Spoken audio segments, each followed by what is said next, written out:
राधे राधे, जय श्री राधे। श्रावण मास की शिवरात्रि कब है? श्रावण मास की शिवरात्रि को सावन शिवरात्रि के नाम से भी जाना जाता है। सावन माह के कृष्ण पक्ष की चतुर्दशी तिथि 2 अगस्त 2024 शुक्रवार को है। ऐसे में सावन शिवरात्रि व्रत 2 अगस्त को किया जाएगा। सावन में शिवरात्रि को क्यों माना जाता है? मित्रों, यह बात तो हम सब जानते हैं कि शिवरात्रि भगवान शिव को समर्पित एक पवित्र पावन है, जो कि दुनिया भर में शिव भक्तों के लिए भक्ति उपहार और उत्सव का महीना होता है। लेकिन क्या आप जानते हैं शिवरात्रि क्यों मनाई जाती है? दरअसल इसको लेकर हिंदू पुराण में कई कथाएं प्रचलित हैं। श्रीमद् भागवत गीता में एक प्रसंग के अनुसार जब देवतागण और असुर पक्ष अमृत प्रताप के लिए मंथन कर रहे थे, तभी समुद्र में से कल्कु नामक भयंकर विष निकला। यह विष इतना खतरनाक था कि इससे समस्त जगत विष्णु तप से पीड़ित हो गया। देवता तो बिना पिए ही उसे सूंघते, मंत्र ही वे शुद्ध हो गए। देवताओं ने इन्हें सूंघा और मंत्र किया तो वह शुद्ध हो गए, और इसे फेंका जाता तो संपूर्ण सृष्टि का नाश हो जाता।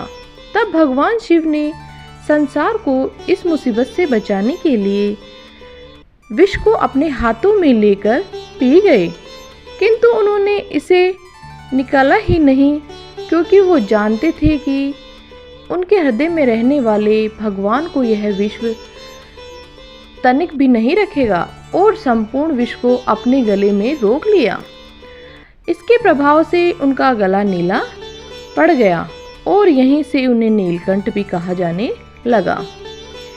यह भी कहा जाता है कि महादेव हलाहल विष को ग्रहण कर रहे थे। इसी दौरान उसकी कुछ बूंदें पृथ्वी पर जा गिरी, जिससे सब बिच्छू जैसे अन्य विषैले जीवन ने ग्रहण कर लिया और वो जहरीले हो गए। कहते हैं कि अत्यधिक जहर की वजह से उनका गला जलने लगा, जिसको दूर करने के लिए शिवगणों ने उन पर पानी की बौछार करना शुरू कर दिए। बस मित्रों, तभी से सावन के दोनों दिनों में कावड़ यात्रियों को, शिव भक्तों को शिवलिंग पर जल अभिषेक करने से विशेष लाभ प्राप्त होता है। वहीं एक अन्य कथा के मुताबिक शिव जी एक परम भक्ति थे, और शिव जी का एक परम भक्त लकड़ियां काटने के लिए जंगल में जाता है, और उसे घने जंगल में वह अकेला ही रहता है। वही अत्यधिक रात हो जाने के कारण उसे घर का रास्ता नहीं मिल रहा था। अब क्योंकि वह जंगल में काफ़ी अंदर चला गया था, इसलिए जानवरों के डर से वो पेड़ पर चढ़ गया। लेकिन उसे डर था कि अगर वो सो गया तो पेड़ से गिर जाएगा और जानवर उसे खा जाएंगे। इसलिए जागते रहने के लिए वो रात भर शिवजी का नाम लेकर पत्तियों को तोड़कर गिराने लगा। वहीं जब सुबह हुई तो उसने देखा कि पूरी रात उसने हजारों पत्तियां तोड़कर शिवलिंग पर गिरा दी। जिस पेड़ की पत्तियों को वह तोड़ रहा था वो और कोई नहीं, वह बेलपत्र का पेड़ था। अब जाने अनजाने में ही सही, लेकिन उसने रात भर शिव जी की पूजा की, जिससे प्रसन्न होकर शिव जी ने उसे आशीर्वाद दे दिया।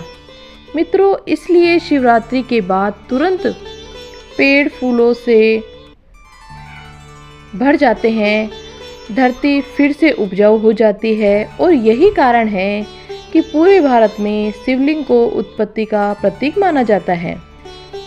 भारत के हर कोने में शिवरात्रि को अलग अलग तरीके से मनाया जाता है।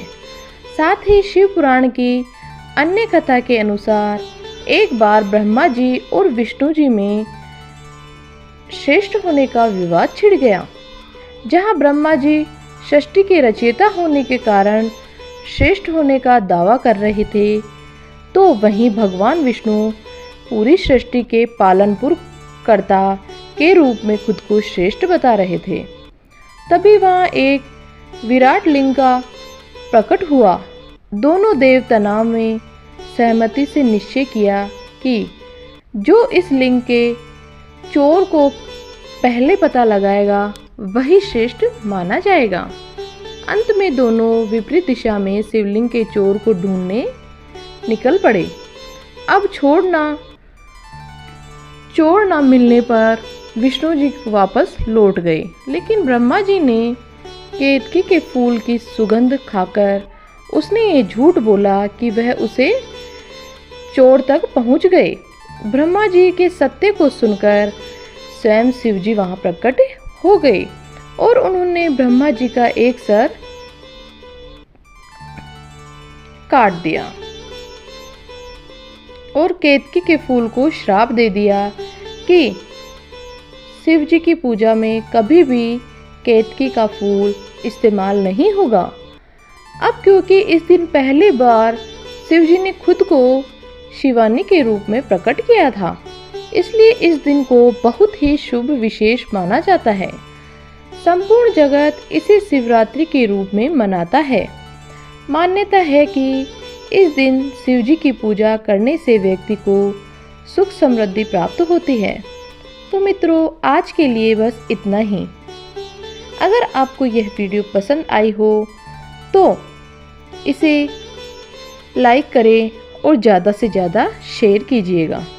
हमारे पेज को फॉलो भी कीजिएगा और कमेंट क्षेत्र में हर हर महादेव जरूर लिखिएगा। साथ ही आप सभी को सावन की शिवरात्रि की हार्दिक शुभकामनाएं। जय शिव।